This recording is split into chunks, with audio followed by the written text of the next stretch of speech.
Ladies and gents, I am the one and only DJ Storms. I would like to welcome each and every single one of you back here to the channel on YouTube.com. It is, of course, Sunday, June 26, 2022. It is a hot fucking day here in New Jersey, just like it was yesterday. I am fucking sweating my ass off.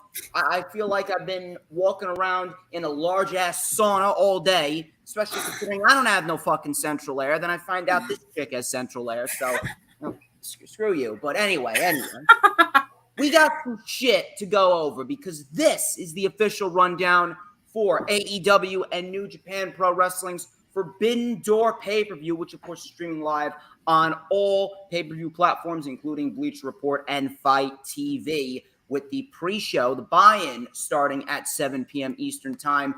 It's a stacked fucking show. I'm very much looking forward to it. I think that this could be the best show of the year. Despite all the injuries, they've put together a phenomenal fucking show. Build's been great.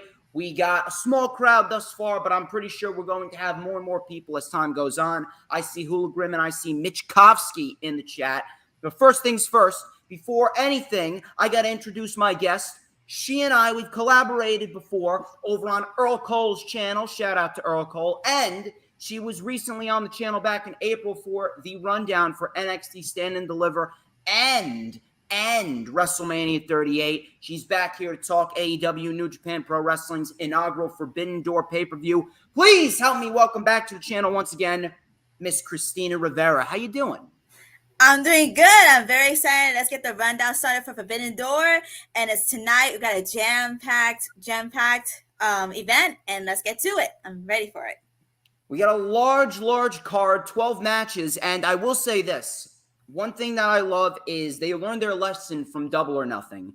Double or Nothing, very good show, but the overbearing negative on that show clearly was the card being way too overstacked, specifically on the main show. No reason why it needed to go to 12:40, even though it was in Las Vegas and it was only like 9:20 over there, so they actually lucked out. Regardless of that, Tony Khan learned his lesson.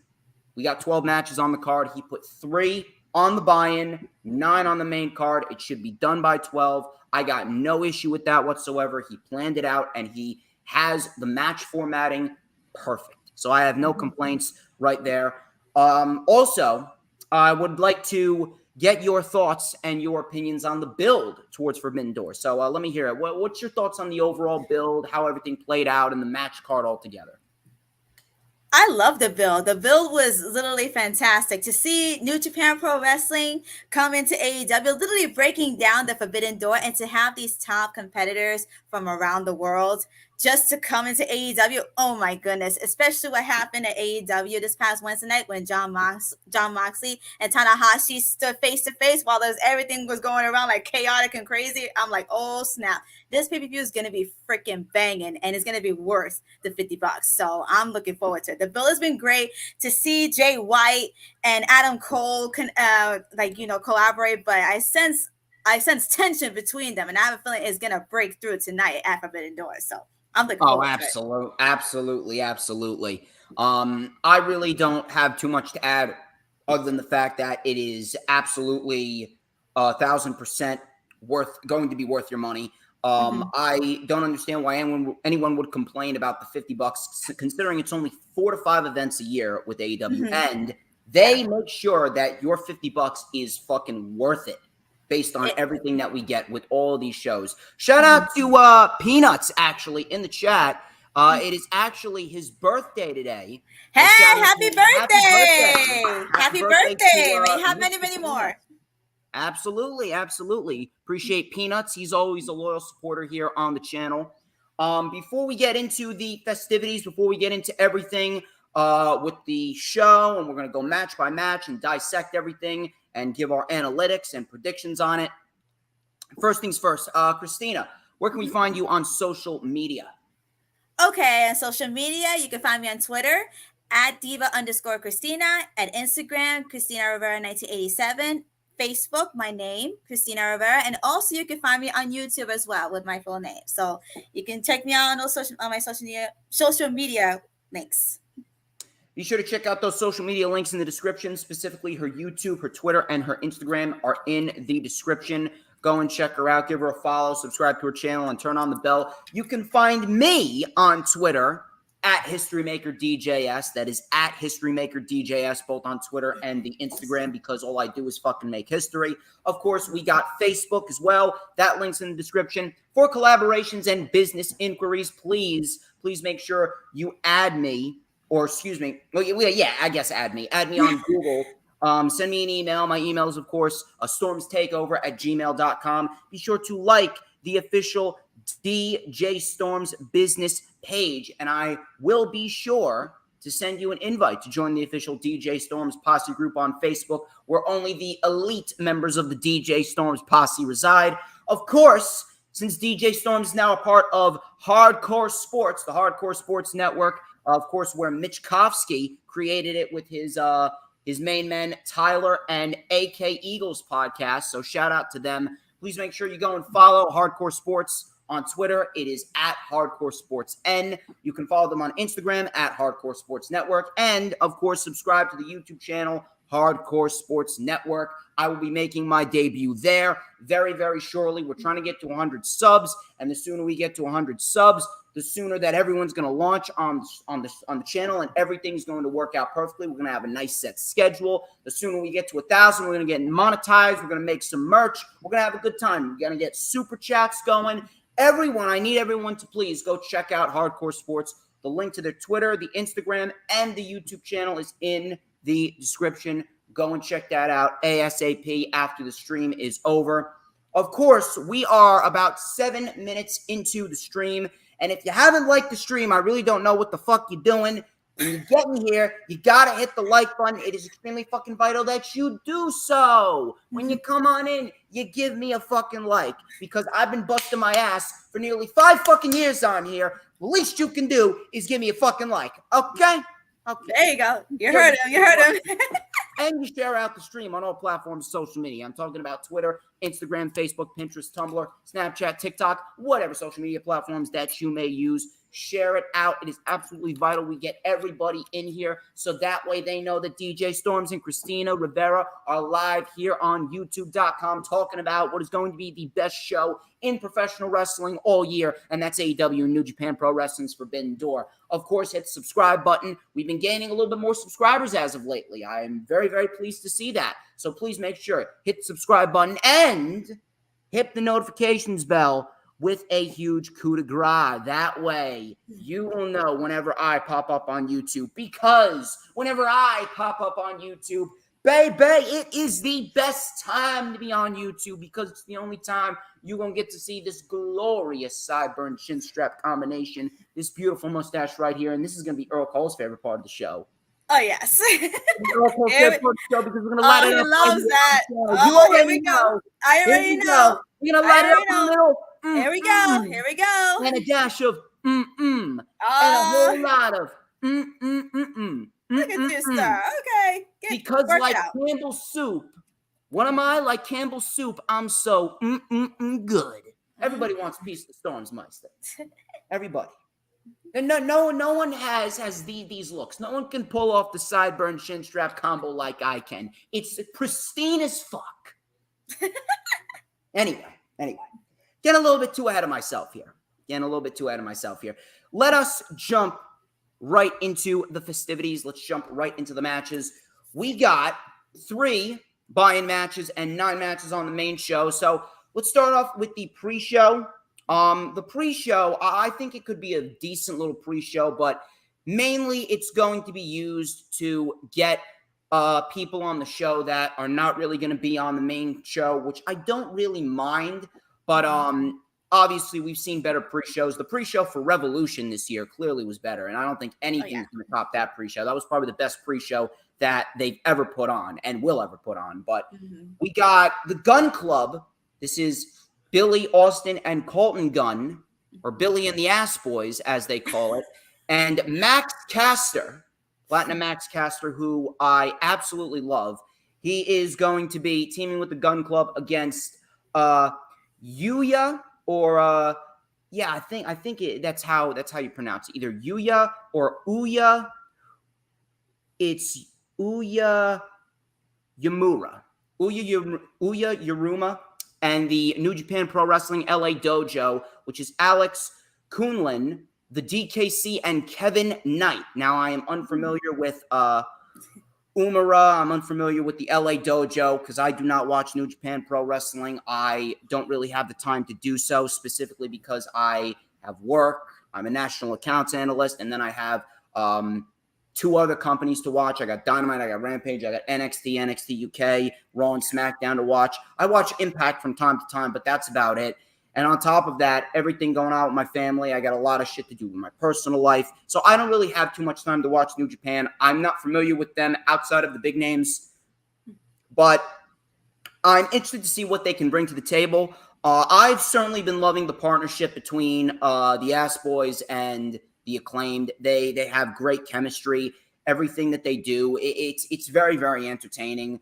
Originally, I didn't really know what to think of it, but they've really grown into their own. They've really grown into a fairly decent undercard faction, a fairly decent, entertaining duo. And I do believe that this is going to be a win for them here at Forbidden Door. It wouldn't really make sense for the New Japan guys to take the win. Maybe we do see the New Japan guys take the win here. Maybe because of the fact that they are going to try and get their name out there in the United States market. It's going to be very interesting how they book the show because some of these matches aren't as predictable as you would think. And I guess that's kind of a good thing when it comes to certain pay-per-views because a pay-per-view like this right here, I really do hope that this is going to be a yearly thing. Because if this becomes a yearly thing, this is easily going to be a major staple with everything AEW, with everything New Japan Pro Wrestling. It's going to help both companies overall, and it's absolutely going to be a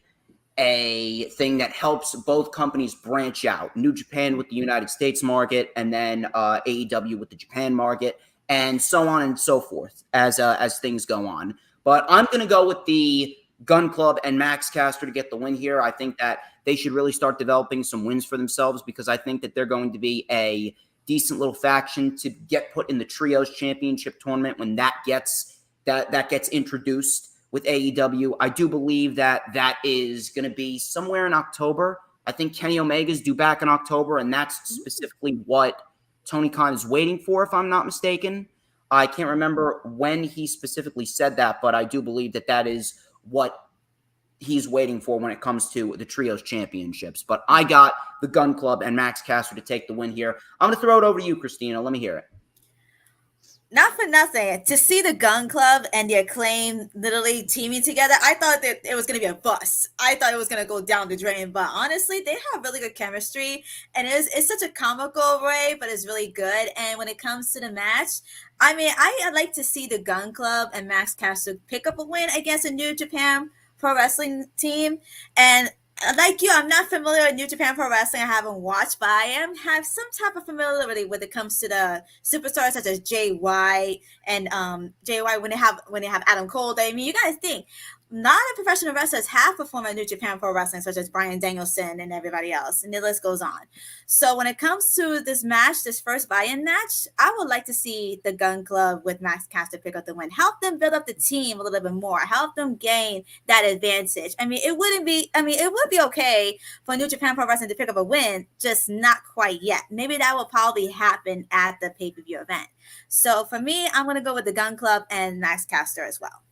Oh, yeah, absolutely. It would make the most sense considering that they are they're the team that just formed. And I'm guessing that that's going to be something to keep our eye on. This is a nice interim storyline for both of them to do because obviously the Gun Club, they're not ready yet. They're young. They got plenty of years left in them. Same thing with the Acclaimed. Max Caster, he's got all the fucking skill in the world. Very entertaining. Probably the most entertaining thing about AEW in terms of his charisma and his raps. And then Anthony Bowens, he's a very underrated professional wrestler. I think Anthony Bowens, as an athlete, he's actually the better athlete. Bowens is actually a better wrestler than Max Caster. Not for nothing. Bowens really can go all out there. I mean, I'm not discrediting everybody. Everybody has a work cut out for them. But Anthony Bowens, he's really a good wrestler. I'm not going to lie. Oh, Max Caster is too, but I like Anthony Bowens Darby. He stood toe-to-toe with Orange Cassidy. Oh my God, he's been toe-to-toe with the best. And let me tell you, I can't wait to see him branch out more. With Moxley too. He can go. Yes. He can go. I would like to see him branch out as a singles competitor down the road. It's going to happen someday. Oh, yeah, absolutely. But obviously, they got to get tag team gold first. They're absolutely going to be tag team. Oh, yeah.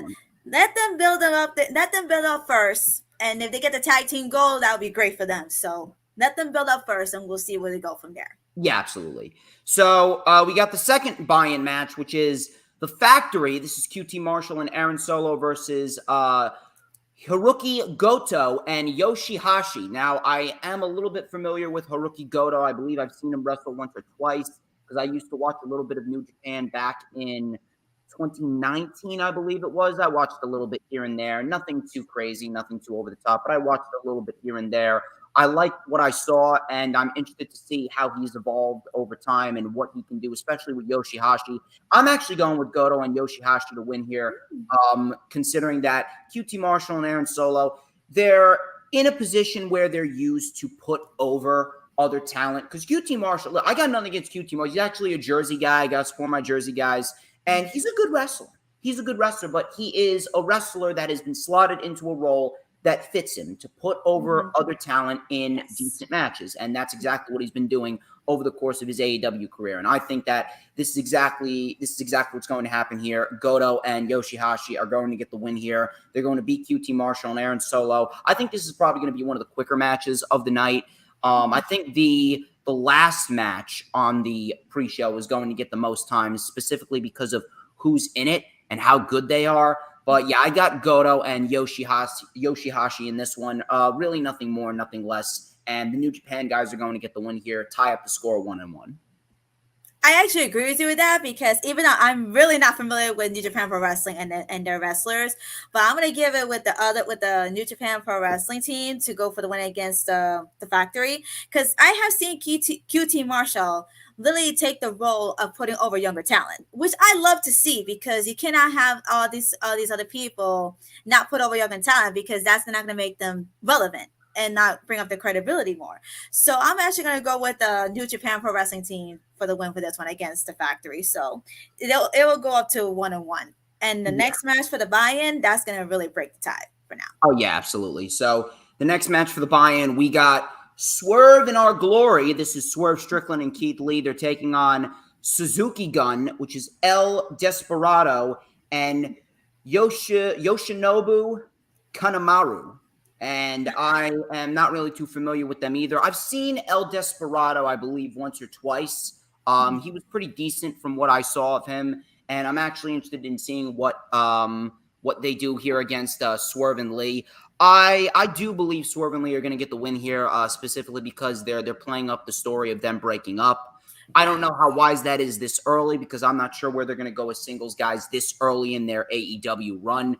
They've only been there for like a few months. So yeah, I would absolutely keep them together for the time being. I would actually push them to a potential Ring of Honor championship match against FTR. I actually heard that we could be starting to see a Ring of Honor pay-per-view again. I'm not sure if the weekly show is going to get on television now. I believe Tony Khan is still working out that deal, but I do believe that in the end, we will see the Ring of Honor TV show on a weekly basis. That's definitely going to help the company. That's definitely going to help the superstars get more people out there on television. But I do believe we're going to see the Ring of Honor pay-per-view. I'd love to see it SummerSlam weekend. I'd love to see it July 29th in whatever city. I'm guessing it's going to be Nashville. Nashville, yes. Yes, Nashville. Give me the Ring of Honor show. What's the Ring of Honor show that they usually have in the summer? I'm not too familiar. I know there's Ring of Honor Final Battle in December. I know there's Super Card of Honor. I'm not really familiar. I'm not really familiar with the Ring of Honor pay-per-views. I hardly ever watch Ring of Honor, but I see how AEW is really, really going it together with Ring of Honor and New Japan Pro Wrestling. So it would really bring up a lot of star power during SummerSlam weekend. It's going to be like one crazy weekend. So if they were to do that around SummerSlam weekend, I mean, hey, why not do it? Yeah, I'm guessing that it's going to be. Death Before Dishonor, if I'm not mistaken. I think that's only the 3 pay-per-view names that I know. And I heard of Death of Dishonor. I heard of that. It could be that. I'm not so. Oh, that's probably like towards later on in the year. I think. I'm not so sure. I think it's Final Battle in December and then Supercard of Honor in the spring. Those are the two events that I know. So I remember I'm guessing that we could very well see the Death Before Dishonor show in the summer, unless I think that those are the only 3 pay-per-view names that I know. But I know that the Ring of Honor show is on its way. I know that it's on its way, and if that's the case, then I would absolutely love to see. I'd love to see the team of Swerve and Our Glory fight FTR, or I think if they want to, they could definitely go all in on Tully Blanchard Enterprises. I believe. Oh yeah. Toa Leone. Toa Leone. I think Leone and Khan. Yeah. Are the tag team. And then we got Brian Cage as the singles guy. So yes. if Blanchard Enterprises fight FTR and Cage fights Gresham, I think we could see a big hostile takeover with Blanchard Enterprises. That would be great. That's something that I definitely like to see. But Swerve and Our Glory, if they want to do that at Battle of the Belts before we afterwards, I wouldn't mind seeing that. Battle of the Belts, that's going to be on April 5th, I believe, if I'm not mistaken. That is what I would absolutely go forth with. But as far as right now goes, I think that Swerve and Our Glory is going to get the win. I don't think they should be breaking up yet.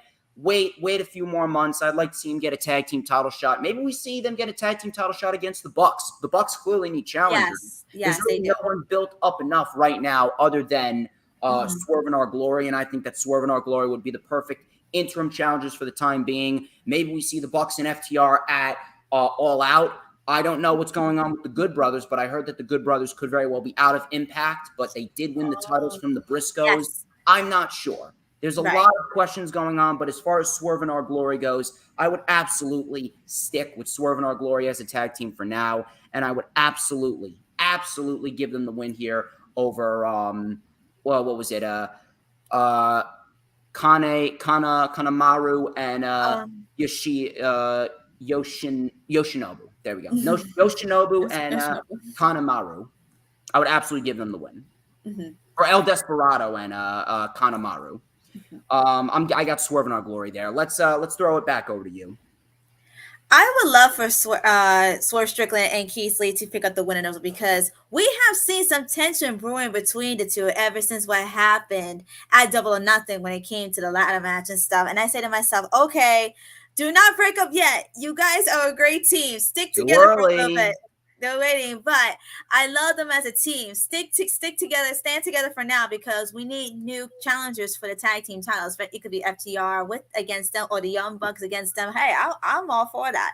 So I really want Strickland and Keith Lee to pick up the win tonight against El Desperado and the other one. So I'm going with Strickland and Keith Lee as well. Kanemaru. I'm not too familiar with the names, so I'm with you on that one. I've been saying the names for you. Yeah, but even though I'm trying to say it's gonna sound weird, so I like how you say it. Kind of help me out here. And here's the thing: I'm not even an English major; I'm an accounting major. But I've been saying fairly okay. I would say. I know you're good. You're doing okay. You're good. Let's go on to the main show. Let's talk about one match that could potentially be match of the night right here.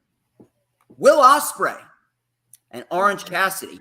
I am quite frankly disappointed at a lot of people that they are giving this match so much hate, and clearly they just do not watch the show, or they're just looking for a reason to hate on it because they just full on accept mediocrity and they hate anything that's better than what they're given, because what they're given is trash.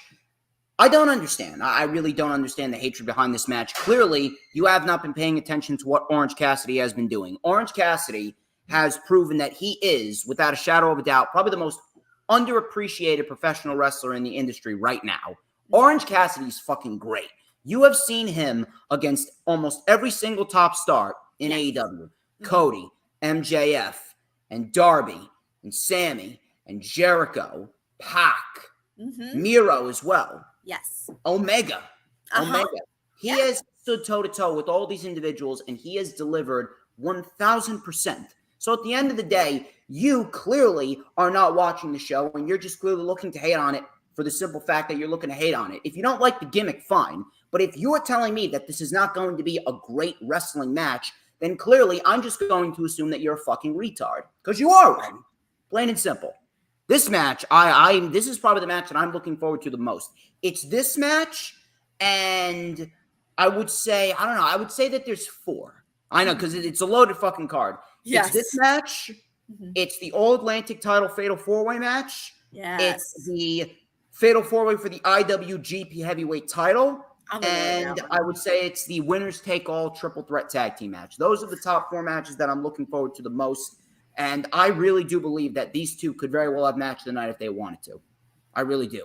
Will Ospreay, I have watched Will Ospreay time and time and again here and there. He is phenomenal at what he does. Absolutely one of the best in the world. I'm very, very, very pleased that they were able to secure Will Ospreay here. I wish that they would have secured Naito, but I believe Naito is currently going through an injury right now. I'm glad that they got Will Ospreay. Will Ospreay is so good, and I really do hope that Will Ospreay goes to AEW full time. I really do hope we get Will Ospreay versus a Hangman Page, Will Ospreay and Omega, Will Ospreay and Darby, Will Ospreay and a potential Bryan Danielson or a potential Punk. I'm telling you, it would be great. It would absolutely be fucking great if that was the case. And as far as this match goes, this is actually the match that I never thought that I needed. Really, this is the match I never thought that I needed. So I'm fucking ready for this match. And if I'm going to go with the winner, I'm going with Will Ospreay. I'm not sure what's going on with the IWGP United States title. I think Juice Robinson's holding it hostage. I think, some type of petty resentment with New Japan. I have absolutely no fucking idea. I really don't. I have no fucking idea what's going on over there. But this is for the IWGP United States Championship. I'm not sure why it's not being showcased. Something's going on with Juice Robinson. Hopefully they got that sorted out by today, because I want to physically see the United States Championship here at Forbidden Door. Maybe Juice Robinson shows up. Who knows? Maybe he shows up, and that's going to be a tease for what is to come at a later New Japan Pro Wrestling show. But I definitely want to see Will Ospreay on AEW television a lot more than we've been seeing him, that's for sure. Easily, this could be one of the best matches of the night. This could be one of the best matches of the year. I actually think that this would be the perfect match to open the main show. This would be the perfect match to open the main show. And I got Will Ospreay retaining. He's so fucking good. Orange Cassidy is going to give him a fantastic match, and Orange Cassidy is going to look great in defeat. Will Ospreay taking the victory right here. Let me throw it over to you. What say you? Will Ospreay, not gonna lie, he's one of the best performers of right now, and to see him going against Orange Cassidy, this is a match you never thought. Holy snap! This is a match that I've been wanting to see, and I don't understand why people are really hating about it. I mean, you're gonna see how these two are gonna deliver a match, whether you like it or not. And not for nothing, Orange Cassidy, he has wrestled the best, like you said, when it comes to, he really put himself out there, and to go against Will Ospreay at the Forbidden Door is a big deal. It is a really big deal. And I've seen a footage of Will Ospreay when he was facing Ricochet. I was like, oh snap, okay sir, I see where you're going. But then, like I said, this match will be really a good way to start the show, to start the main pay-per-view. And who I think is going to win, it would be an upset win if Orange Cassidy is going to win, but I don't think that's going to happen. I think Will Ospreay is going to pick up the win. I think he just recently got the title, so it wouldn't make sense if Orange Cassidy would get it, but they are going to put on a really, really great match. So I would love for Orange Cassidy to win, but when it comes to predictions, Will Ospreay is going to pick up the win in this one. So yes. I'm taking Will Ospreay in this one. Yes, absolutely. Randall, the Handle Sports Talk, he's a hardcore sports guy. Thank you very much for stopping by. You are fantastic, as well as Lisa Wardlow and Dee Dee. I see that you guys are in the chat. You guys are fantastic. Greatly appreciate you guys. Please make sure, if you haven't already done so, please make sure that you share the stream out on all platforms, social media, and hit that like button when you come on in. Continue doing what you are doing. You guys have been fantastic. Thank you guys for moderating the chat, keeping everything in check. And we're going to move on here to another match that could steal the show here. We got FTR versus United Empire. This is Jeff Cobb and Great Okan versus Roppongi Vice, which is Trent Beretta and Rocky Romero. This is a winners take all match for the Ring of Honor and the IWGP Tag Team Championships. United Empire is coming off of the victory at Dominion, where they won the IWGP Heavyweight Tag Team titles from the Bullet Club. So it should be a very, very interesting scenario. I think that these two have been fantastic together. Great-O-Khan and Jeff Cobb, they have such a great look, such a great presence about them. FTR and Roppongi Vice, self-explanatory. They are two fantastic tag teams. Love what they've been bringing to the table. And now we have this triple threat tag team match, and I'm very much looking forward to it. Three of the best tag teams in professional wrestling right now. Roppongi Vice really doesn't get enough credit. They really don't get enough credit. They are great. They are fucking great at what they do. Obviously, United Empire and FTR, they're the two biggest tag teams here because they got the gold. But Roppongi Vice, I don't see them taking the victory here.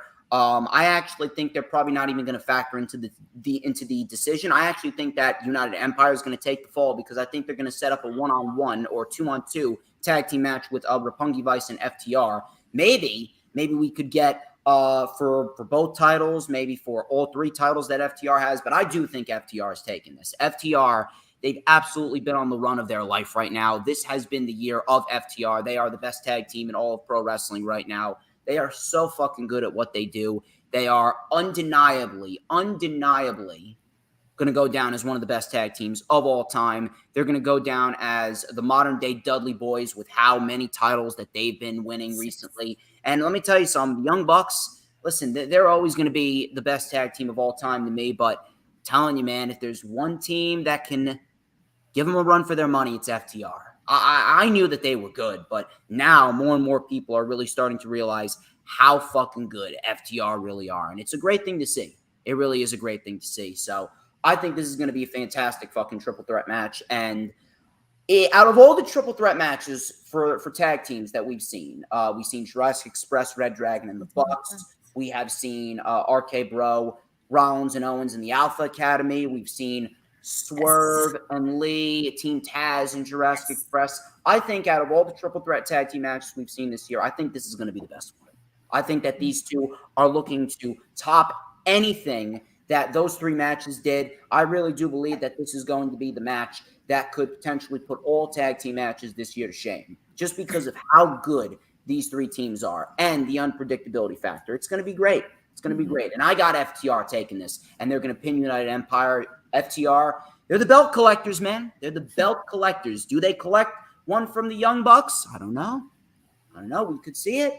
I wouldn't mind it. I think FTR is going to take the fucking world by storm. This is FTR's fucking year. This is FTR's year. And I got FTR becoming the new IWGP Tag Team Champions. We're going to have Dax 3 belts and Cash 3 belts.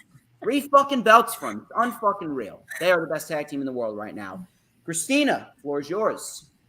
This is actually one of the matches I am looking forward to because how FTR has been on such a high roll lately. And I'm actually glad you went with FTR for the win because I'm really pulling for them to win too because what I've seen with them, oh my God, I literally got my eyes glued to the television screen when it comes to them. Now, when it comes to Roppongi Vice, don't get me wrong, they are a really good tag team. And also Josh Cobb and who's the other guy? I'm sorry, what's his name? Cobb and Great-O-Khan. Great-O-Khan. They look like a dangerous tag team. I said, okay, I better keep my eye on you guys. So with this triple threat tag team winner take all match, the stakes are so high. You be like, oh snap! If I blink, I'll miss something. So I don't know who's gonna take the pinfall. Roppongi Vice, not really quite really like you said, but with Jeff Cobb and all that and FTR, I definitely want FTR to win. Jeff Cobb is great. He's fantastic. Jeff Cobb is good, and also Great-O-Khan his partner has a great look around about him. He's like a scary dude. Like, hello, okay. He's not the one to be messed with. He looks like a bald, buffed up Tajiri. Yes, and I loved Tajiri back in the Attitude Era. He was lit. So for who I'm picking for the win, I'm going with FTR. This is one of the matches I am really looking forward to tonight. So FTR to take all the gold, yes, please. And on the roll they have, I wouldn't mind seeing them go against the Young Bucks either. That would be a fantastic match. And for them to have all 3 titles within different promotions, it's going to be their year. So FTR for the win for me. Absolutely. Another match. I mean, I'm telling you, every single one of these fucking matches has match of the year candidate written all over them. Miro, Pac, Clark Connors. Tomohiro Ishii is unfortunately out with a knee injury. And Malachi Black is a fatal 4-way for the All-Atlantic Championship, the inaugural All-Atlantic Championship. And I like this match a lot, specifically because of the fact that it's a very unpredictable match. The only guy that we know is not winning is Claude Connors, clearly. No. But the other three, you can make a case as to why all three of the AEW guys, Pac, Miro, and Malachi Black, could win. I mean, when you have Miro, Black, and Pac in the same ring together, no matter who you put as the fourth guy, it's going to be a great fucking match. So let's be real here. Easily could very well be match of the year.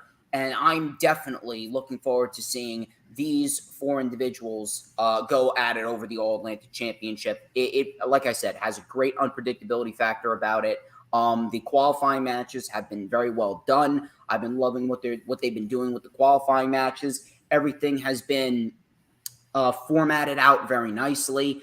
The winner, obviously, I have a feeling I might get this one wrong, but I know who I want to win here. It would be Malachi Black, specifically because of the fact that Malachi, he's kind of been in the shadows a bit, and that's not his fault. It's mainly because A, there's not enough TV time, and B, the roster is just so fucking stacked to a point that it's hard to fit everyone on TV. Yes. I said this to Earl last night. Me and Earl were talking last night, and I said to Earl, let me tell you something. With the rosters that WWE and AEW have, WWE has 5 hours of TV time, 7 if you count NXT, and they got no fucking roster. Meanwhile, AEW has the best roster in all of pro wrestling as we speak, and they only have 3 hours of TV time. Yes. If the roles were reversed and we had 5 hours of AEW TV time with 3 hours of WWE, I'm telling you, both companies would actually benefit from it. That's all AEW needs. AEW, they just need more TV time. We need a 5 to 10 minute overrun for Dynamite. We need 2 hour Rampage, and we need that Ring of Honor show. Once we get the Ring of Honor show and the 2 hour Rampage, things would work out a lot better, and everyone is going to get the ample amount of TV time that they need. Agreed.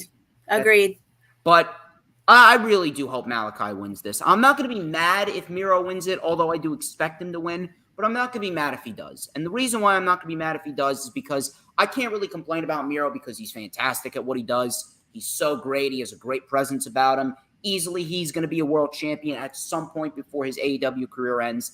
He is so good on the mic. He's great in the ring. He's so fucking over with the crowd. And what he did for the TNT Championship, he was probably one of the best, if not the best TNT champions of all time. I still prefer Darby only because of how great Darby is and the fact that he held it for the longest, and B, he defended it every single week like a fucking workhorse that he is. Miro, obviously, he just made it so good with how great his character was. He treated that title with so much fucking prestige. He was great. Miro was a great TNT champion. I was very, very pleased with how Miro's TNT title reign worked out. It worked out so good.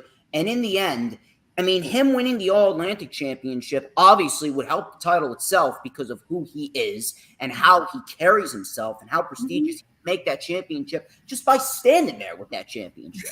That's how good Miro is. So I'm not really going to complain if Miro becomes the champion just because of how good Miro is. But Malachi Black, I feel as though he needs this more, unless we could see Malachi Black as the first trios champions with House of Black once we inevitably see Kenny Omega come back. Maybe we see Omega and the Bucks versus House of Black. Who knows? Ooh. But I would go with Malachi here. I'm hoping for Malachi, but I have a feeling it's going to be Miro. Let me hear it.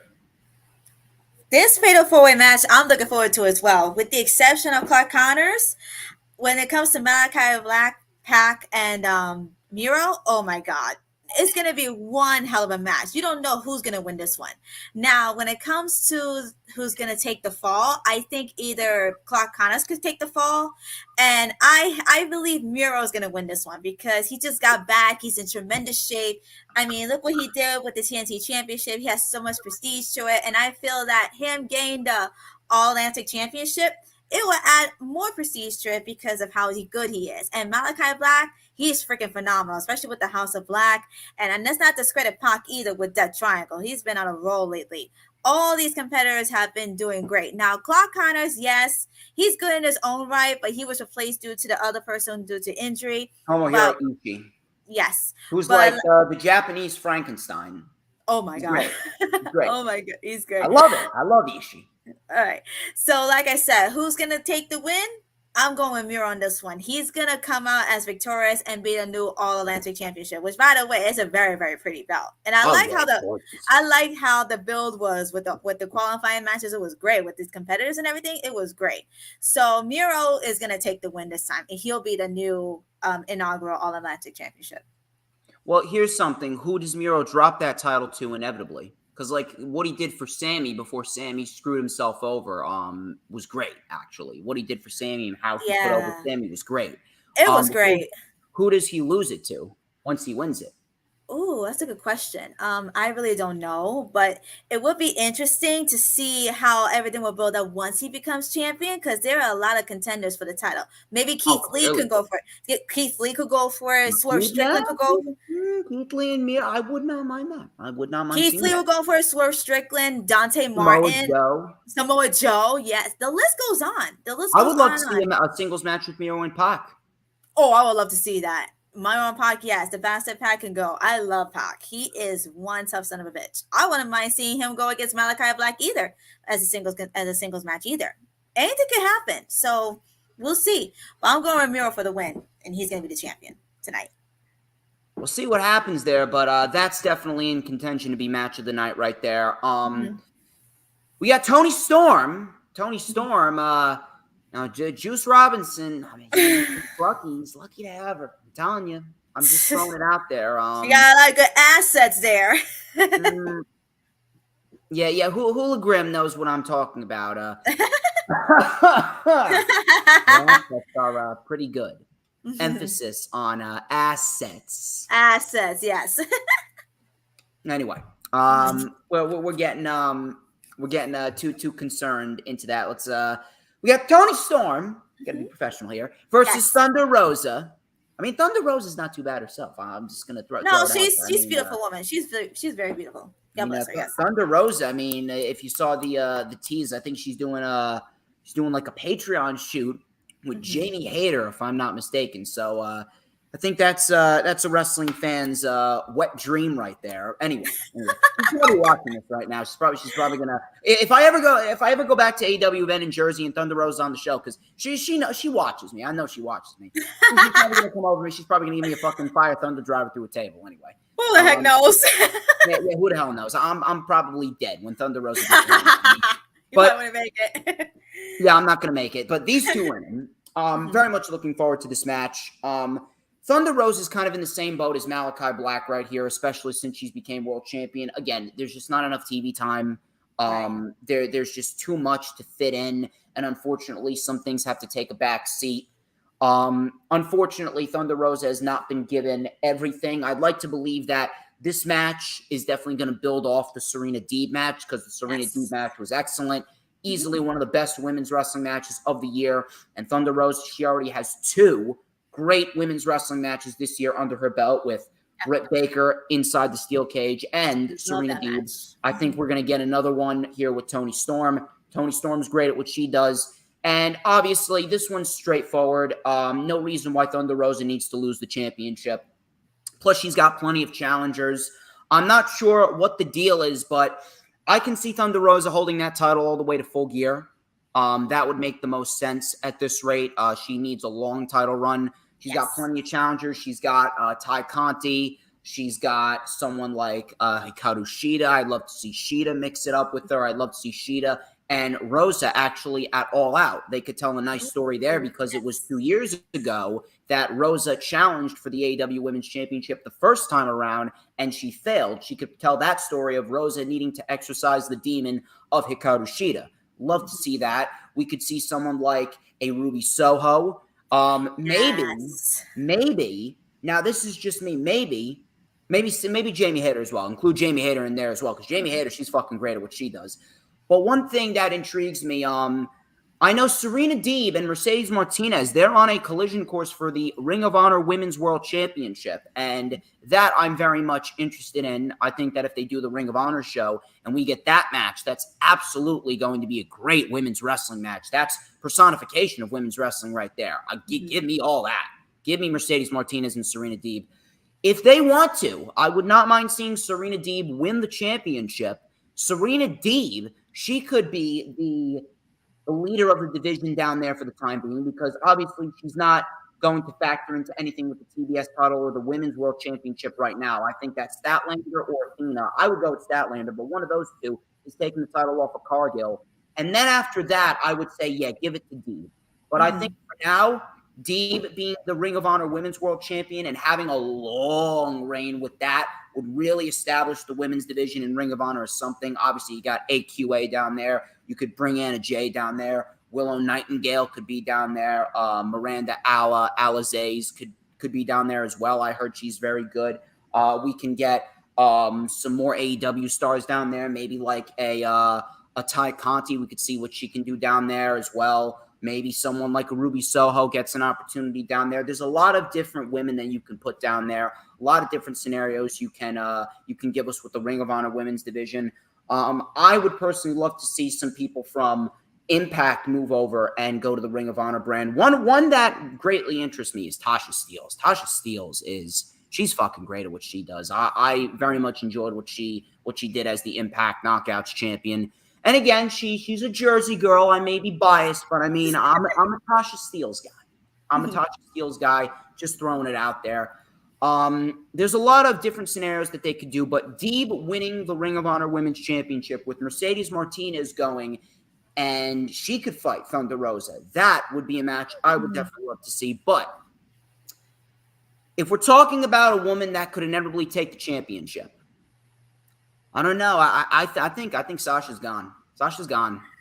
I haven't seen any reports yet being confirmed that she's gone. I haven't seen anything yet. I've been hearing she's gone. I've seen all the reports from WrestleVotes and Raj Giri of Wrestling Inc. I've seen that. I was like, what? And then I don't know. But if that's the case, if Sasha Banks is really gone from WWE, she could be going to AEW and probably taking. I'm telling you. I would not be shocked. I wouldn't be shocked either. Here we see Thunder Rosa and Mercedes is the queen of that division. I don't know. I got Mercedes taking that championship. I really do. I think that's going to be great. And if that's the case, then that's it. The AEW Women's Division if they get Mercedes, they're untouchable. That's it. That's it. They're already on the upward trend. But Sasha, if they she will elevate it higher. She will elevate it to new heights. Right now, it's in a decent position. It's going to get better over time. Right now, it's much better than what it was in year one. But right now, if it's at like a 5.5, she's easily going to take it to an 8. Just by her presence alone. Just by her presence and her wrestling ability. I love Sasha. Game fucking changer. Game changer right there. Yeah. But I got Thunder Rosa winning this. I think this is going to be physical. It's going to be intense. It's going to be the personification of women's wrestling. And Toni Storm is going to show everyone in WWE why they fucked up doing what they did to her and how much the WWE women's division just absolutely sucks eggs right now. They need to work on it better. I'm sorry. I mean, you telling me you don't like Dana Brooke and the 24/7 championship? Oh God, that's so annoying. I'm over that. Just by that alone, I'm like on my phone, like, yeah, I'm not buying it. No. You don't like the 2-minute matches? You don't like Tamina Snuka? Right? I want Tamina Snuka to elevate herself. Even she's been in it for over a decade, and I feel so bad because she only had one title, which was the tag team championship. Because she sucks. She's terrible. But like I said, the WWE Women's Division, without Sasha, they're freaking screwed. I mean, Bayley needs to come back fast. I think Naomi could come back under one condition, but it depends on how willing WWE is willing to do this decision. The only way that I can see Naomi coming back is if they put her in the bloodline and have her beat Ronda. Yes. Put her in the bloodline, have her beat Ronda. And then, then have her fight Bianca and unify the titles, just like the Usos and Roman did. That's the only way that I can see. I wouldn't be opposed to that. I wouldn't be opposed to that, to be honest. That would really, really make sense too. And but how willing are they able to do that? I don't know. That remains to be seen. Hopefully they do something really, really good to make this happen. So we'll see. I don't know. But I got Thunder Rosa in this. It's going to be a great women's match. But yeah, I got Rosa in this. Easily. I'm going to agree with you on that. Toni Storm's going to give Thunder Rosa a run for her money. And she's really good at what she does. And it really sucks that WWE really fucked her over big time, especially with the whole Charlotte Flair. Don't want to get into that. But when it comes to the match, we got ourselves a little code here. I think everyone knows. We haven't said it in a while, but we're going to say it here. Even though she's still on vacation, the code is fuck Charlotte Flair. Exactly. Fuck Charlotte Flair and all of her supporters. Yes. And yeah, so like I said, Toni Storm. Andrade lives by that code, but in a different way. Oh, never mind that. That's a conversation for another time. I know what you mean. Andrade lives by that code, but in a different way. I know. That's a topic for another conversation. But anyway, I mean, Toni Storm. He's a player. What do you want to do?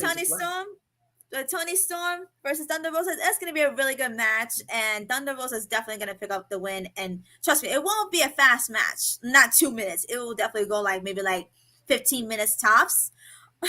15 minutes tops, and I'm seeing Thunder Rosa pick up the win. And Toni Storm could definitely make really a good match. So I'm going with Thunder Rosa, and Toni Storm is going to elevate it a little bit more better. So Thunder Rosa for the win for this one. Yes, easily. We got Saber Jr. Unfortunately, Bryan Danielson could not compete, but I do think we will see Bryan Danielson and Saber Jr. down the line. I think that could be the match for All Out. I would absolutely do that match at All Out. Give me Bryan and Saber Jr. at All Out. Mm-hmm. But he's fighting a mystery opponent. And he's a new member of the Blackpool Combat Club. So I don't know who it is. I think I know who it is. Oh, yeah, spill it. Who you think? Mr. Claudio Casagnoli, a.k.a. Cesaro. Oh, my God. If Cesaro was to really come tonight, that's it. I'm literally going to scream bloody murder. This is going – the roof's going to fucking explode. If Claudio Castagnoli comes out, I'm telling you, the crowd is going to fucking explode. You think the crowd exploded when William Regal came back at Revolution? Oh my God, it's gonna go through the roof tonight if Cesaro was to really be the mystery opponent for tonight. Oh. It's gonna be good. Claudio Castagnoli, I'm telling you, he is absolutely going to take that fucking place by storm. No pun intended. He is absolutely going to make that Blackpool Combat Club that much better. Give me Claudio and Miro. Give me Claudio and Miro. The possibilities? Yes. I'll definitely. Claudio and Miro, Claudio and Black, Claudio and Pac. Give it to me. That's all I need. Oh, hell yeah. If I'm booking this, I would absolutely do Claudio and MJF. After MJF comes back and do Punk, give me Claudio and MJF and make Claudio the world champion. Oh my God. I would take my money. Take my money, please. Make Claudio the world champion and give WWE the biggest fuck you of all time. That's what I want to see. He is so underrated. Oh my God. He is one of the best wrestlers. He should have been built up to beat Roman, and they didn't do it. Oh my God. Not for nothing. That match with Roman he had was really good. I would have loved to see Cesaro. It was really good. I'm not gonna lie, it was freaking great, and they should have had Cesaro be a world champion when he was there. And for him to really be the mystery opponent to face Saber Jr. tonight, oh my goodness, wrestling Twitter is gonna freaking explode. How long before we hear people call Cesaro out of shape, just like they call Adam Cole out of shape? Just like they call Roman Reigns out of shape. Jesus Christ. I seen it freaking literally within 2 seconds when he comes out. Come on now. I'm over Can I just point out the fact that your earrings are legit my logo? She knew she was on DJ Storms' YouTube channel. That's why she wore the fucking lightning earrings. I knew it. I like this chick. This is why I like this chick. I knew it was going to be on the show, so I have to make a statement, make an impact, and show off. So, yes. But like I said, if Cesaro was to be the mystery opponent, oh my God, the whole place is going to explode, and wrestling Twitter is going to explode. I'm loving it. The unpredictability is so freaking crazy. I don't know who it is, but I love it. I freaking love it. Cesaro, Claudio Castagnoli versus Saber Jr. I'm going with Claudio. Claudio's Me too. If it's him, yes, I'm going with him too. Point blank. That's it. It's going to be fucking great. I'm telling you. Yeah. Oh, yes. We got Chris Jericho. Oh, by the way, did you know that if you are not in support of the Jericho Appreciation Society, the standard bearer of sports entertainers, he's going to throw a fireball in your face. And I know that. He calls himself the Wizard. Answer me this question. Why is Jericho going to throw a fireball in your face? That's just stupid. He calls himself the Wizard. Really? Because he's a fucking wizard. He's a fucking wizard. He calls himself the Wizard. He's a great fucking wizard. He calls himself the Champion. He calls himself the Wizard. What's next? Oh yeah. Are you gonna tell him otherwise? He'll throw a fireball in your face. No, I don't want no fireball on my face. Please, I love my face. He's a goddamn wizard. So, El Wizard versus the Spanish God. Le Sex Gods, they call themselves. God. Sammy, I love Le Sex Gods. I think that's a phenomenal fucking name. It's annoying, but it's fucking great. Yeah. And then we got Minoru Suzuki versus Eddie Kingston, Shoto Umino, and Wheeler Yuta. And I love this match specifically because of the fact that they made this match in which the winning team gets the advantage for blood and guts on Wednesday. Brilliant strategy, gives this match stakes. It's not just a match that was thrown on the show. It actually has importance to it. Every single match you take a look has importance to it. The only match that I would really say was thrown on the show was the Sting Darby Young Bucks match. Outside of that, you take a look at all these matches. They all have a high sense of importance to it. And that's what I love about AEW. They make everyone feel important. They make everything feel important. Now we got this 6-man tag team match. I'm very familiar with Minoru Suzuki. Not very big of a fan of him. He's a little overrated, to be quite honest with you. Shoto Umino, I've never seen before, so I'm actually very interested to see what he can do. I'm going to keep my eye on him because I want to see what he's all about and how good he can compete, how he can operate. Now, I very much am looking forward to seeing how this match plays out. Wheeler Yuta obviously is great. Eddie Kingston's fucking phenomenal. Chris Jericho is a fucking wizard. And we have a situation where we're going to see the Jericho Appreciation Society, or Le Sex Gods, and Suzuki get the win here because the heels getting the advantage going into Blood and Guts. That is going to make this scenario a lot better, and that's going to make things a lot more intriguing, and that's going to make the Blackpool Combat Club and Kingston's team as the come-from-behind babyface, and that's going to make their victory just as good. And this is going to inevitably be the end to the storyline.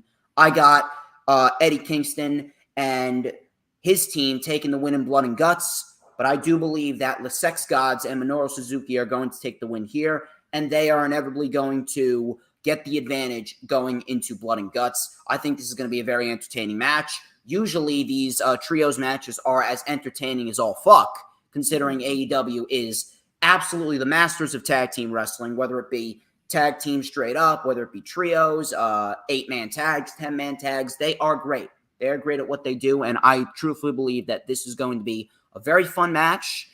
Jericho is great at what he does. We're going to see the crowd sing Judas. Sami Guevara is back to where he should be. I wish fucking Sami Zayn left. I wish that fucking Sami Zayn and Kevin Owens were in AEW. Instead, Kevin Owens is feuding with fucking Ezekiel. He's obsessing over the identity of another grown man. Meanwhile, he could be winning world fucking titles, and Sami Zayn is nothing but a glorified jobber. I wish Sami Zayn and Kevin Owens were in AEW. Sammy Guevara, he's back to where he should be with Jericho. And Minoru Suzuki, he's kind of just there, but it's going to be an entertaining match. Eddie Kingston's great. Wheeler Yuta's fantastic. Shoto Umino, let's see what he can do. It'll be a fun, entertaining match. And we're going to see Jericho's team get the win and the advantage for Blood and Guts. Christina, floor is yours. Not for nothing, this match, I'm looking forward to this match too because the stakes are very high when it comes to the advantage for Blood and Guts, which, by the way, I love to see on Wednesday night. Jericho, Guevara, and Minoru Suzuki. I've seen Minoru Suzuki, and he's not the one to mess with, but not my cup of tea either. But when it comes to Eddie Kingston, Wheeler Yuta, and who's the other competitor in the team? Shoto Umino. Shoto Umino.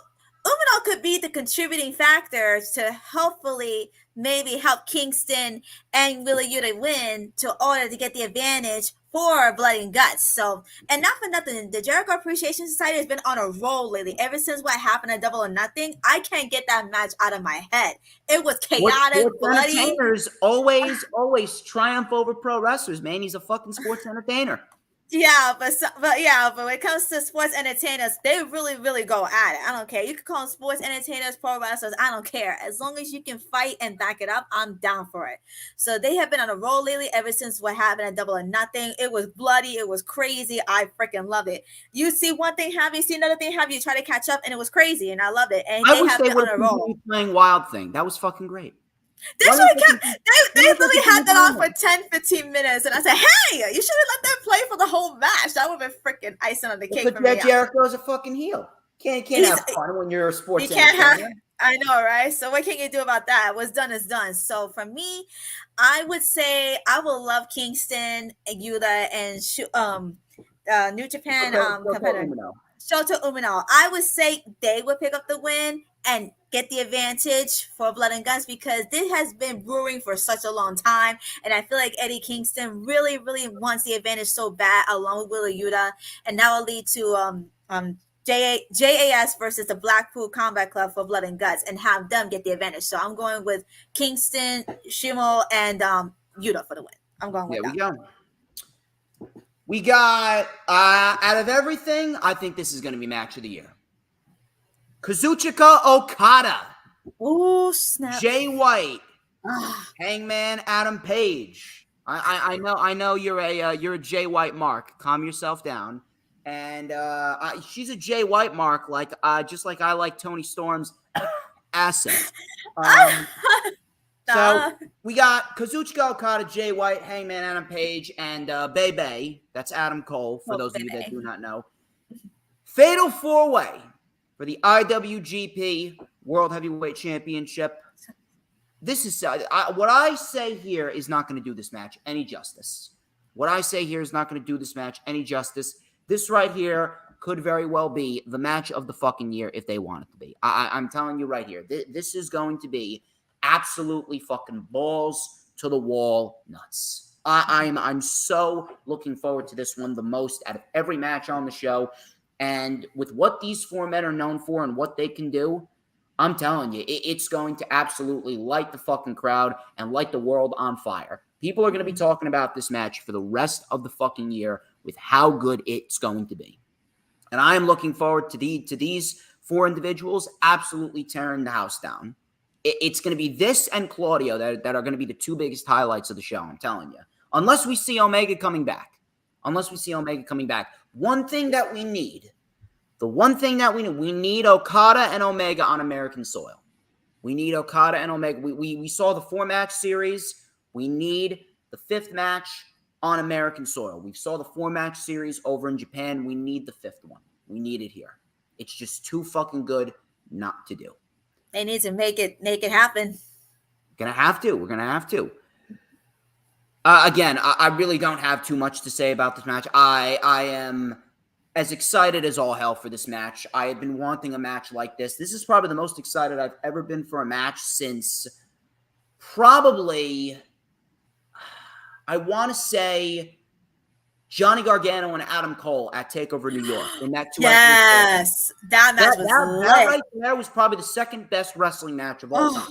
Number one, I cannot ever. I don't think anything's going to top number one. Undertaker, Shawn Michaels, WrestleMania 25. Yes, one of my favorite matches ever. That's my number one. I don't think any one of those matches. One of my favorite matches, Undertaker matches. Yes, I agree. Yes. Some people tell me that Okada and Omega did that. Listen, I watched their matches. They were fantastic, but I'm sorry. Nothing's going to top Shawn Michaels, Undertaker, WrestleMania 25. Nothing. Oh, that match literally had me on my feet almost the whole time. I was 10 years old having a heart attack because I did not want the Undertaker to lose. I was 22 and I was scared on my mind. I'm like, damn, I was really scared. But that match, oh yes. 3 days after my 10th birthday, I saw that match. 3 days after my 10th birthday. One of my favorite Undertaker matches ever. Him versus Shawn. I go back and watch that every now and then. Me too. I literally watch it almost every time. I love me watch it. I love it. But this match, I think, is going to be up there. This is going to be up there. This is going to be up there with perhaps one of the best fatal 4-ways of all time. One fatal four-way that comes to mind that I would say is one of the best of all time is definitely the NXT Championship fatal four-way back in September of 2014. It was Pac, then Adrian Neville, Tyler Breeze, Tyson Kidd, and Sami Zayn. If you didn't watch that match, go back and watch that match. It was fucking fantastic. It was in Full Sail University, easily one of the best fatal four-way matches, if not the best fatal four-way match of all time. But I think that these four men are going to come close. I think these four men are going to come very, very close. It's going to be fucking good. I'm telling you. I got Jay White winning this. There's no reason why we need anyone but Jay White to win this, since Jay White just won the title at Dominion. The only guy that I can see winning this other than Jay White is Okada, only because he's the Roman Reigns. He is the face of the company, and he is one of the best pro wrestlers on the planet. But I think that Jay White's inevitably going to retain here. I would love to see a Jay White Adam Cole match one-on-one in the future, but I don't think we're going to get that now. I think that Jay White's going to take the win here. It's going to be a match of the year candidate, potentially the show stealer, potentially the best match of the night. And I got the Switchblade in this one. I was not too into Jay White a few years back, but I'm telling you, he's really swayed my opinion on him. Jay White. He's fucking great. He's 30 years old. He's only 30 years old. The guy's got all this fucking time ahead of him. And he's this fucking accomplished this early in his career. Give me Jay White as an AEW superstar full time. I want to see Jay White versus Omega. I want to see Jay White versus Punk. I want to see Jay White versus Danielson. I want to see Jay White versus Darby. I want to see Jay White versus fucking everyone. Jay White is fucking great. He swayed my opinion about him a lot. I'm telling you, it's going to be good. But I got Jay White in this one. This match, it could go either way when it comes to Okada, Jay White, Adam Page, and Adam Cole. Oh my goodness. The build-up for this match has been really crazy, and I love it. When it comes to Switchblade Jay White, I was like, holy smokes, I know who that is. I mean, I was familiar with him a little bit, but then when I saw, I was like, oh, wait a minute, he was literally part of the Bullet Club. So when I hear Jay White, I think of Bullet Club. And then for him to be 30 years old and be that successful, yes, I'm very proud of him for that. Oh, and shout out to my brother because he attended Full Sail University when NXT was taking place. So very good school, I heard. So with this match, I have a feeling that, you know how the whole thing was brewing between Jay White and Adam Cole, that's gonna go into factor as well when it comes to this match. When it comes to Okada and Hangman Adam Page, oh my God, you don't know who's going to win this one. And for me, I don't know. I'm torn between Okada and Jay White because those two really feel suitable to become out the winners. But when it comes down to it, I think Adam Cole is going to take the fall and Jay White is going to win this match because it's going to build up the story between Jay White and Adam Cole because you see there was a lot of tension brewing within these past few weeks when he will come to AEW. And for me, I think Jay White is going to come up with the win. Either Jay White or Okada because Okada is, like you said, the main guy in New Japan Pro Wrestling. So, but I think Adam Cole is going to take the fall and Jay White is going to win. So I'm going with Switchblade Jay White as well because he just got the title.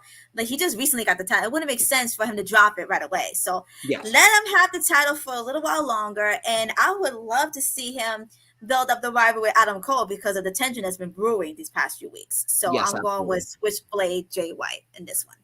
We got a solid crowd, I got to say. We got a very solid crowd here. We got DTA Pro Wrestling Live on YouTube via Twitch. Thank you very much for joining. You are fantastic. Sleeper Sports and Media. I am online living in PA, but hoping to get on the campus one day. I believe he's talking about Full Sail because I mentioned that fatal four-way match with Pac, Zayn, Tyson Kidd, and Tyler Breeze. So thank you guys for coming on in. We got a nice solid crowd. Solid 11 people. People that decided to stop by. And we got about 15 likes, I want to say. Yes, we got about 15 likes. I think we can get to 20. The Lightning Flash update from yesterday, it got to 20, and that's on the road to 100 views. The LFU from last week is actually over 150. It's at 160. So I think that we could get easily to 20 likes and 100 views on this video as well. Let's keep it rolling. Keep it rolling. Here's what I want you guys to do. We got a couple more matches to talk about. I want you guys to share out the stream on all platforms, social media. Everyone. You too, Christina. I'm watching you. You should have shared. Of course. And of course, hit the like button when you come on in. Any other YouTube channels you got, log into them and hit that like button. It is absolutely vital. You guys have been fantastic. Shout out to Earl Cole as well for the constant support. And I know that you'll be appearing on Earl Cole's channel this Thursday, the Wrestling Experience for Ladies Night. So shout out to Earl Cole and shout out to Christina. You'll be appearing with Top Rope Squishy as well as Cherry. I think Cherry hates me, but that's my girl, so she'll definitely be on it with me. I think I'm not bashing her. I think she hates me. I don't think so. Don't worry about it. She wants to pop my head back like a Pez dispenser. Squishy loves me. Squishy, I met Squishy in person. Squishy is an absolute sweetheart. She's an absolute gem. Definitely one of the most underrated content creators in the IWC right now. She's absolutely going to get paid for this. She's absolutely going to make this her full-time job. She's great. If you don't know Top Rope Squishy, go and take a look at Top Rope Squishy. She's awesome. But we got a couple more storylines to talk about. Thank you for sharing it out, Danielle. We got another like. We got 16 likes so far. Keep it coming, people. Keep on coming. We are 4 likes away from 20. Get as many people in here as possible. We're going to talk about the next match, which is Sting and Darby Allen teaming with Takagi Shinso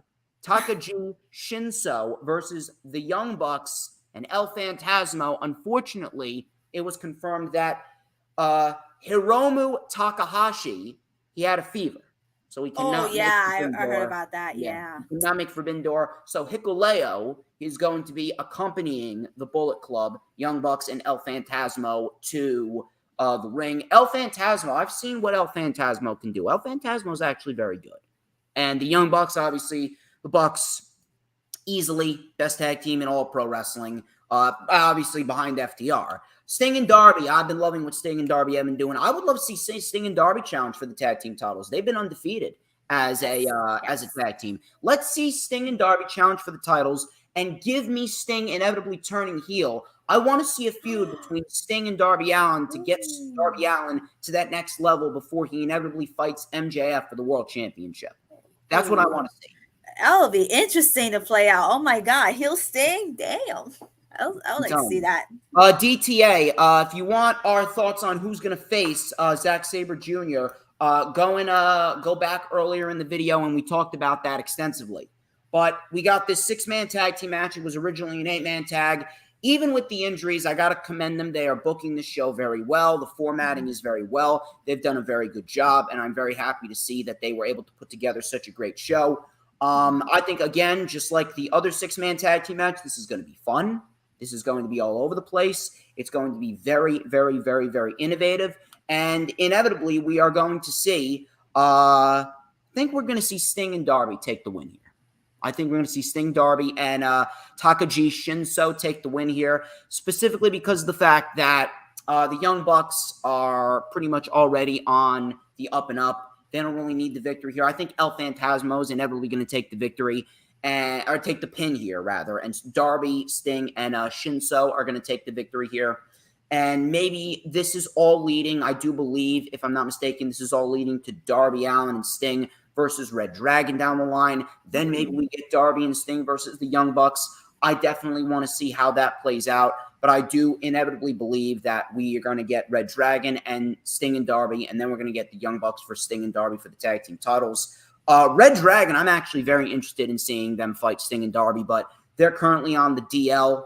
I think that they're going to be back before the end of the summer, easily. The only long-term injury for AEW right now is Omega. Everyone else is short-term. Everyone else is short-term. But Omega, he'll be back in October, I do believe. Obviously, he's taking his time doing what he's doing, and I do believe that we will inevitably see him back by the fall, probably a little bit before the winter.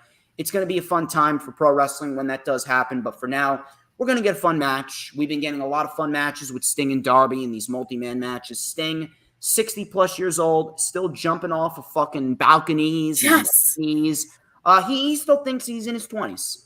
He really does. I was talking to Earl Cole about that last night. It's unfucking real. The guy's a maniac.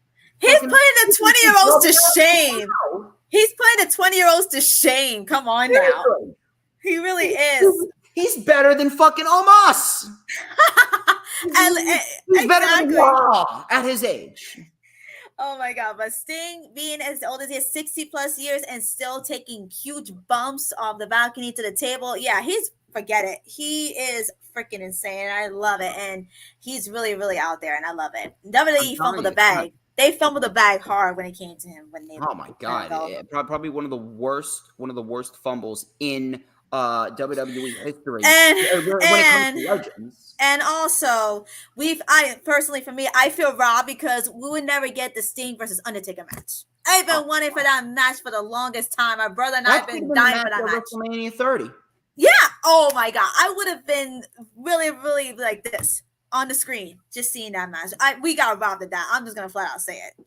Telling you, it's quite pathetic. But I think that these two trios are going to absolutely kill it. It's going to be fun. It's going to be all over the place. It's going to be good. It's going to be good. I got Sting and Darby's team taking the win there. Oh yes. All right. Can you? Yeah, I'm good. Don't worry.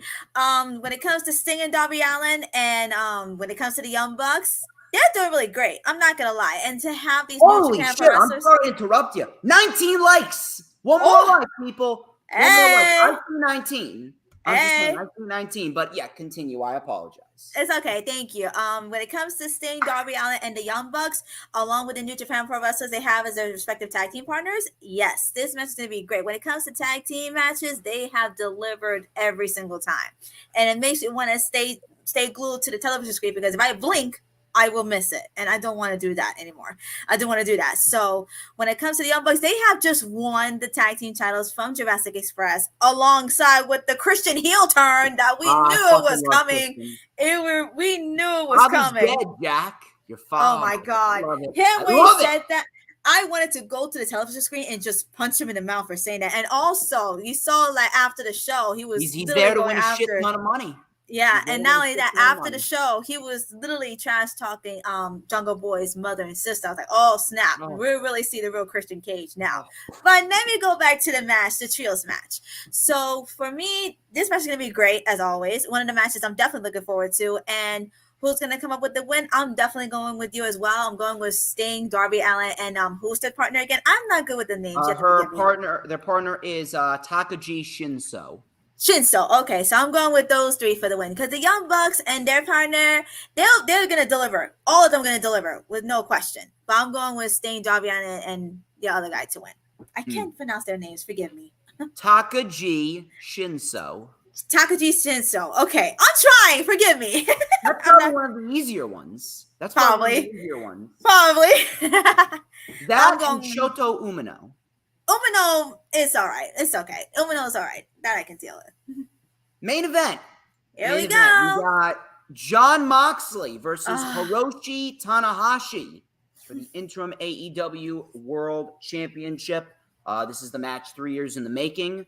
I would say this was probably the correct match to do from the get-go, although I was very much interested in seeing what Tanahashi and CM Punk were going to do. I'm actually very much happy that we are getting Jon Moxley versus Hiroshi Tanahashi. I think this is going to be a very good match. This has been a lot of tension brewing between the two, simply because Moxley's been chasing him for years. I mean, Moxley, if you guys were told by Moxley that he is the fucking forbidden door, are you going to tell him no? I'm not going to fucking tell him no. I'm not saying nothing. Yeah, he's not going to get anything from me. He's not going to get any back talk from me. So what I'm telling you right now is these two are going to put on a physical fucking match. It's going to be very, very, very good. It's going to be physical. It is going to be intense. I think the crowd is going to take to this very much. And Hiroshi Tanahashi, I think that this is probably going to be one of Hiroshi Tanahashi's best matches in his entire career. Jon Moxley, I'm telling you, Jon Moxley, if you were to tell me that Jon Moxley is the best wrestler in the world, I don't think I would. I would think I would bat an eye at you. I don't think I would try and dispute that, just because of how good Jon Moxley really is. He's great. He's great at what he fucking does. He really is. But I do think this is the correct main event. And inevitably, Jon Moxley is going to take the win here. I do believe that at All Out, we're looking at Jon Moxley and CM Punk for the interim AEW World Championship and the real title, the undisputed AEW World Championship. I inevitably do believe that is going to be the end result, and Punk's going to win. And if I'm booking this, I would absolutely put Full Gear in Long Island, New York, and have MJF the same way that Punk beat Cena in Chicago, MJF beat CM Punk in Long Island. That's what I'm doing. I would definitely pay money to see that. I would pay money to see that. I would. I wouldn't mind it. I wouldn't mind it because the history MJF and CM Punk have, they'll tear the house down. If that was to happen, I would definitely pay for that. Yes, please. I would.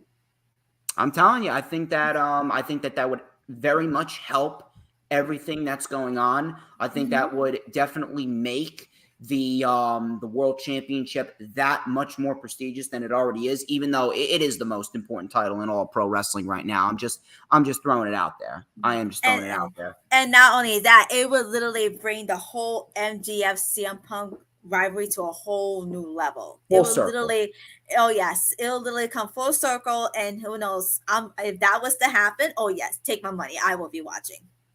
That's what I want to see, but this match is going to be damn good. You know, some people, Lisa actually threw out something pretty interesting. Tanahashi wins the AEW World title, and then Hangman wins the IWGP World title. I don't know. I don't think that's going to happen. That would be interesting. That would be interesting because it would actually make the New Japan AEW partnership much more intriguing. That would get a lot of people talking, and it would definitely put more eyes on both companies. I will give you that. I will give you that. I don't know. We'll see how that plays out. I honestly do believe that Moxley is going to take it, and Moxley is going to inevitably take that title against CM Punk because that's a money match right there. Moxley and Punk, that's a big money match right there. Oh, yes, absolutely. And now, since this match is the main event, which I'm glad it is, Tanahashi and Moxley, they're going to go at it. I wouldn't be surprised if there's blood going to be shed. I wouldn't be surprised. Tanahashi has a damn good frog splash. I will say that. Ooh, I can't wait to see that. Okay, so when it comes to the match, I'm telling you, this match is going to probably, I don't know if it's going to steal the show, but it's definitely a match of the year candidate, and it has been brewing, like you said. Show, but it's the correct main event. Right. So also when it comes to Moxley and what he has been going through recently with the sobriety and how he looks great, it will be so fantastic for him to win the interim AEW championship. However, Lisa brought up an interesting point. If Tanahashi wins and then Hangman wins that title and brings it to AEW, so many factors come into play when it comes to this match. So we don't know who could win. Now, Tanahashi, I am really looking forward to see what he's going to bring to the match tonight. And Moxley, he brings it every time, 110% all the time. And I freaking love it. So who's going to win? I don't know. I'm leaning towards Tanahashi if that was to happen, but realistically, I think Jon Moxley is going to win the interim AEW World Championship. And as far as Paige goes, if Paige wins, I'm throwing it out there, regardless of whether Paige wins or he doesn't win, Paige is the wrestler of the year for me. Oh, I love Hangman Adam Page. Cowboy shit, yes. I love cowboy shit. Cole, Bryan, Archer, Punk, Takeshita. Oh, yes. Everything. Oh yes, not for nothing. I mean, even when he was AEW World Champion, I loved it. I really loved it. I love him as champion. Hangman's the wrestler of the year for me. I love Hangman Adam Page. I love him. Cowboy shit, yes. And it still brought me to tears when he won the AEW World title from Kenny Omega. Oh, it brought me to tears. And see him bringing out these banging matches with Adam Cole. Oh yeah. To me, he is my favorite wrestler at AEW. Adam Page, yes. So when it comes to Moxley and Tanahashi, realistically, I think Jon Moxley is going to pick up the win and be the interim AEW World Champion. Yes. Shout out to Danielle in the chat, Danielle Wolf. It is going to be her birthday on Friday. So happy birthday. Happy early birthday. Ladies and gentlemen, that wraps up this edition of The Rundown. I would like to thank each and every single one of you who tuned into this video. Thank you to DTA Pro Wrestling Live. Thank you to Danielle, Lisa, Dee Dee. Thank you to Peanuts. Thank you to Earl Cole. Thank you to everyone that stopped by. You guys have been fantastic from the get-go. Thank you to Hula Grim as well. Solid like count and a great crowd for a Sunday. ever since being affiliated with Hardcore Sports. Once again, shout out to Mitch and AK and Tyler. Thank you very much. It has absolutely skyrocketed the DJ Storms brand up to new heights, and I greatly appreciate what you guys have done for me. Thank you all for tuning in, and once again, thank you to Miss Christina, the lovely Christina, for stopping by. Phenomenal earrings as well, and I hope that we get to do this once again in the future, and good luck on Ladies' Night on the Wrestling Experience channel with Earl Cole on Thursday.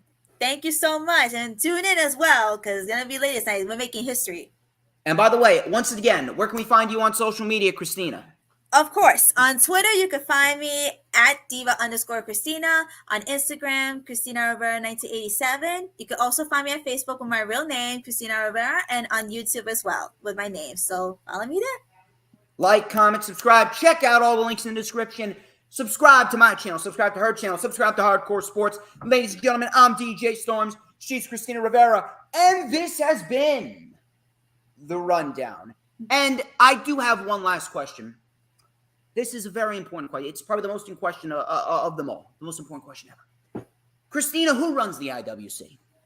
You do, sir. DJ Storms. Fucking right. Who but DJ motherfucking Storms? We'll catch you tonight live tweeting for Forbidden Door. Okay.